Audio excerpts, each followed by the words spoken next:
Hai, apa khabar semua? Jadi hari ini saya nak kongsi apa bahan utama dalam NutriBoost, iaitu satu booster viral agropinta. Jadi inilah NutriBoost, di mana sahabat-sahabat boleh dapat dekat ini e-commerce store dan sebagainya. Jadi tiga bahan utama NutriBoost adalah pertama sekali ekstrak lumpai laut, ataupun kita panggil seaweed extract, seaweed extract.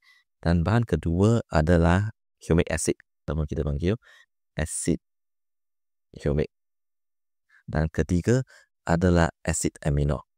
Ia juga ada unsur lain seperti kita panggil baja emas, unsur solei dari Australia, yang itu kita akan kongsi untuk sesi yang akan datang. Jadi untuk tiga bahan ini, fungsi untuk ekstrak lumpai laut, dia adalah untuk meningkatkan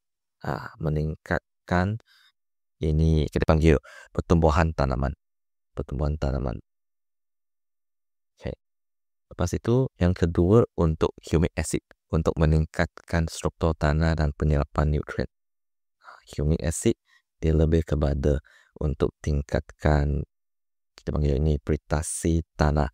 Dan last sekali adalah asid amino. Asid amino punya fungsi dia adalah untuk tingkatkan daya tahan terhadap penyakit. Jadi kita panggil immunity booster.